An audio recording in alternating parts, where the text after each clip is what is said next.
Je te retrouve aujourd'hui pour un nouvel épisode de la Boost Letter. Au programme, des explications concrètes et utiles à t'approprier, des solutions à tester et un challenge bien-être chaque semaine à relever. Je m'appelle Laurine, je suis coach mental et bien-être. Je te retrouve chaque semaine pour t'inspirer et te faire réfléchir autrement à ton épanouissement. Je remercie sincèrement toutes celles et ceux qui prennent le temps de s'abonner et de me mettre une jolie note pour soutenir mon travail et me permettre d'aider un maximum de monde. Je te souhaite une merveilleuse écoute et félicitations d'avoir pris ce temps pour toi. Bonjour ou bonsoir, je suis heureuse de te retrouver pour un nouvel épisode de la Boost Letter. Alors mon challenge aujourd'hui, ça va être de ne pas tousser pendant cet épisode. Ça va être plutôt inconfortable pour toi et aussi pour moi, sachant que ma toux chronique est revenue. Donc gros challenge, on verra à la fin de l'épisode si j'ai réussi à le relever. C'est une Boost Letter spéciale aujourd'hui puisque je teste un nouveau format. Si tu me suis sur Instagram, tu as dû voir passer l'info. Je démonte une de tes pensées mortelles dans la Boost Letter. Et honnêtement, quand je lis « Je démonte une de tes pensées mortelles », je ris parce que c'est un titre un peu apocalyptique, mais niveau bien-être, on n'en est pas loin puisque je m'attaque aujourd'hui au sport. Avec cette pensée, le sport, c'est pas mon truc. Alors, si tu pratiques déjà une activité physique, c'est génial et la suite va t'intéresser. Ok, challenge raté. Désolée. Si tu n'en pratiques pas encore ou pas de manière régulière, tu es au bon endroit et la suite va t'intéresser. Donc, dans tous les cas, reste avec moi et écoute bien. Ce qui est intéressant dans un premier temps, c'est d'aller explorer toutes les pensées et les croyances que tu as autour du sport. Quelle place avait le sport dans ton enfance?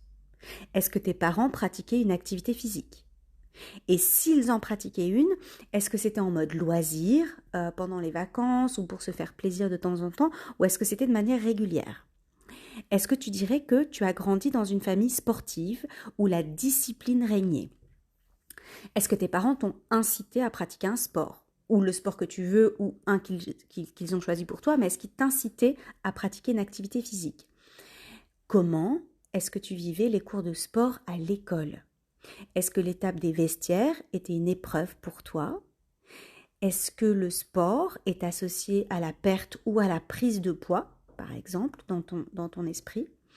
Est-ce que tu as déjà pris du plaisir en faisant du sport? Je sais, ça fait beaucoup de questions, mais explore-les parce que ça nous donnera vraiment un point de départ intéressant.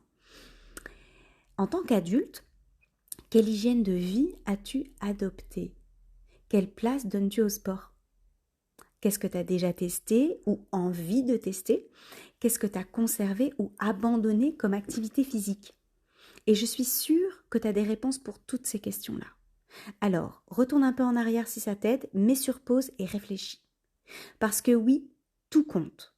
Ce que tu ressens aujourd'hui lorsque je te parle de sport est le résultat d'une multitude d'expériences, de ressentis, d'émotions, de pensées, de croyances et de comportements de ta naissance à aujourd'hui. Et en fait, le sport, qu'est-ce que c'est? La définition du sport, la voici. Activité physique exercée dans le sens du jeu et de l'effort. Du jeu et de l'effort. Est-ce que tu es surprise? Parce qu'une heure de danse, de pur plaisir, en fait, c'est du sport. Une heure de marche active avec ta copine ou avec ta musique préférée, c'est du sport. Mais on est d'accord qu'une heure de cross-training, c'est aussi du sport. Une heure de musculation, c'est aussi du sport. Maintenant qu'on a planté le décor, attaquons-nous à cette pensée, le sport, c'est pas mon truc. Et là, je risque de te déplaire, mais ne pars pas. Écoute, le sport n'a pas à être ton truc. Le sport te garde en vie et te permet de mieux vivre. Ni plus ni moins. Sorry, not sorry. J'ai mis des années à le comprendre, alors clairement, je ne te jette pas du tout la pierre. Et si tu me suis à l'heure actuelle, c'est que tu cherches à améliorer ton quotidien et à explorer toutes les formes d'épanouissement qui existent. Alors je suis là pour ça et je suis avec toi. Le sport ou l'activité physique, parce qu'en réalité c'est exactement la même chose, est vital. La sédentarité est la 4e cause de mortalité dans le monde. Alors, comment on se considère sédentaire? Tu peux te considérer sédentaire si tu passes 7 heures par jour assise ou allongée, donc pendant ta phase d'éveil. Hein. On ne compte pas la nuit, on ne compte pas le sommeil. Aujourd'hui en France, 70% de la population passe 8 heures par jour assise. Ça fait réfléchir. Et alors attention, assise, de quoi on parle?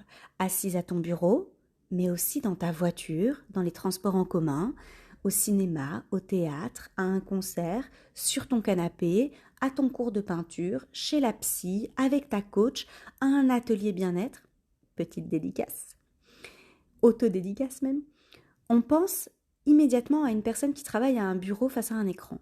Or, de nombreuses situations du quotidien sont concernées par la position assise. Alors réfléchis à la journée que tu viens de passer ou à celle d'hier, en fonction du moment où tu écoutes cet épisode.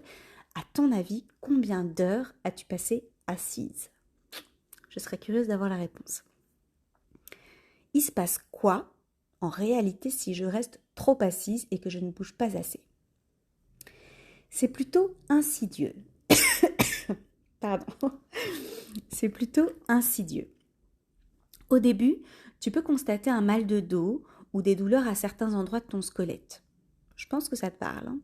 Intuitivement, tu te masseras la nuque, les épaules, le bassin, et puis naturellement, tu vas changer de position, tu ajouteras un coussin, un marchepied, enfin bref, tu utiliseras tous les subterfuges qui existent pour te permettre de rester assise plus longtemps. Lorsque la sédentarité s'inscrit dans le temps, elle entraîne, pour l'effet complètement raté, je reprends, lorsque la sédentarité s'inscrit dans le temps, elle entraîne une augmentation du risque de mortalité, je viens de te le dire, mais aussi de maladies cardiovasculaires, de cancer du côlon, du poumon, de l'endomètre, du diabète de type 2.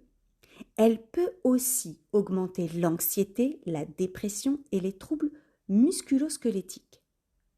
Donc en réalité, lorsque tu penses le sport c'est pas mon truc, c'est pas pour moi, je suis pas douée, je suis pas sportive, ça sert à rien, j'ai pas le temps, je suis plutôt bien. Ton cerveau comprend, me sentir bien, c'est pas mon truc. Je vais t'expliquer 5 effets géniaux de l'activité physique sur toi. Ils sont pas dans l'ordre. Je te les donne comme ça. Il n'y a pas d'ordre d'importance. Ils sont tous absolument géniaux, tu vas voir.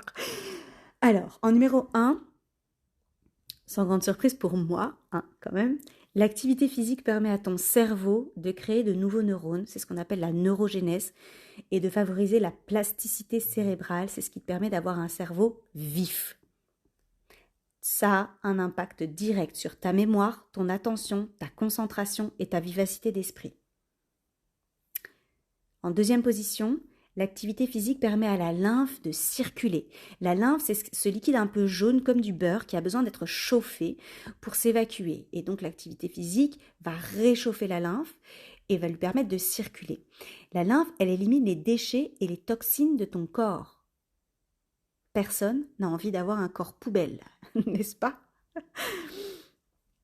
En numéro 3, l'activité physique en pleine nature permet de détendre tes tensions cérébrales et d'améliorer ta clarté mentale grâce à tes mouvements oculaires. C'est le fameux EMDR.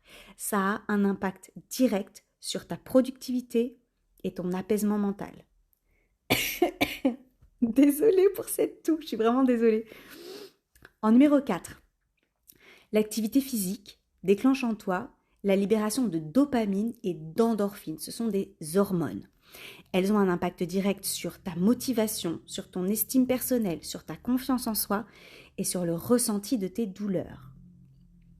En numéro 5, l'activité physique te permet de mieux respirer et d'être moins essoufflé. Des muscles entraînés consomment moins d'oxygène pour la même activité. Donc un entraînement musculaire régulier aide à diminuer la gêne respiratoire que tu as au quotidien. Est-ce que quand tu montes les escaliers, t'es essoufflé? Est-ce que quand tu portes quelque chose, t'es essoufflé? On y est. Tu trouves que ça va plutôt bien en ce moment malgré ton manque d'activité physique? Permets-moi de zoomer avec toi. Regardons de plus près tes bobos du quotidien. Tes petites douleurs, ton sommeil, tes essoufflements, tes douleurs aux articulations, tes maux de tête, ta fatigue, ton manque d'entrain, tes objectifs jamais réussis, ta digestion, ta mémoire, ta patience, ton anxiété, ton stress. Alors dis-moi, est-ce que ça va plutôt bien? Parce qu'évidemment, il y a plus que 5 effets géniaux à l'activité physique, mais l'idée c'est de faire un podcast court et impactant. Je ne vais pas te tenir pendant 4 heures sur le sujet, mais il y a beaucoup à dire sur l'activité physique.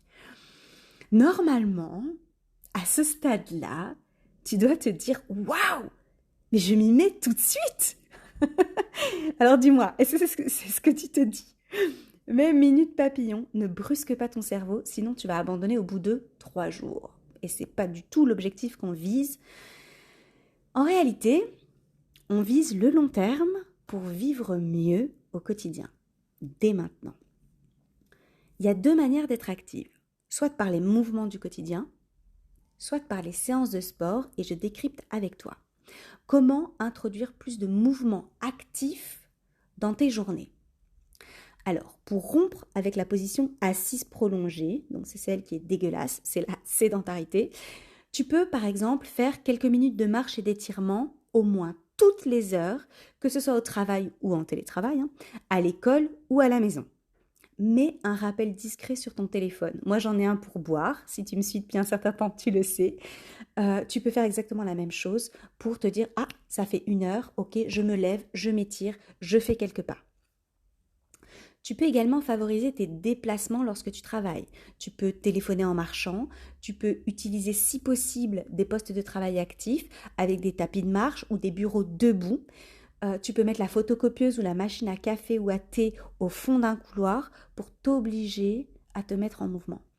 Tu peux aussi descendre une station de bus, de tram, de train, de train, ça dépend où tu vis, avant celle habituelle, ou sortir de l'ascenseur un étage plus bas pour marcher, prendre les escaliers plutôt que l'ascenseur ou les escalators, éviter la voiture, éviter la voiture autant que possible. Le but est d'augmenter la mise en mouvement dans toutes les situations du quotidien. Et un petit conseil de coach, transforme ces habitudes en jeu. Choisis 5 mises en mouvement parmi celles que je viens d'énoncer et récompense-toi à chaque fois que tu as intégré les 5 dans la journée. Bon, évidemment, la récompense, c'est pas d'aller t'affaler sur le canapé parce que sinon on a un peu raté notre objectif. Ensuite, comment introduire plus de sport dans ton quotidien? Si tu es débutante, commence par la marche. La marche, c'est l'un des meilleurs moyens de lutter contre la sédentarité. Par contre, alors là, on laisse tomber cette injonction des 10 000 pas à atteindre par jour. Ça nous vient tout droit d'une pub des années 60, donc on laisse tomber. Déjà 4 000 pas en marche active de manière régulière, c'est top. Au plus tu marches, au plus tu te fais du bien. Au plus, au mieux, évidemment. Donc si tu peux faire plus de 4 000 pas, c'est top. Concentre-toi déjà sur 4 000 pas de marche active. Pas de piétinement, pas de session entrecoupée. Va marcher d'une traite et t'aérer, ça te fera le plus grand bien. Conseil de coach. Au plus ton objectif est éloigné de ta réalité actuelle, au plus tu augmentes le risque d'abandon. Fais attention à la formulation de tes objectifs. Ne t'auto-sabote pas, c'est très facile de tomber dans le piège.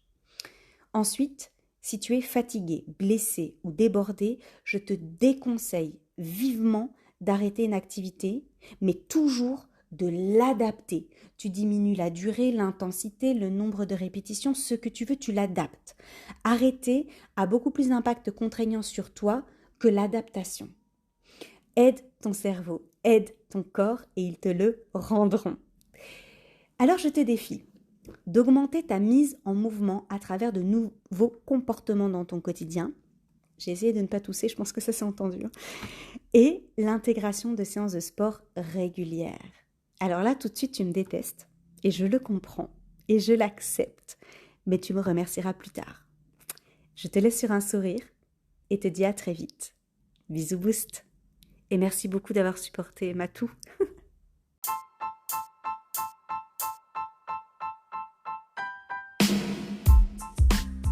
L'épisode est terminé, merci de l'avoir écouté jusqu'au bout. Es-tu prête à relever le challenge du jour?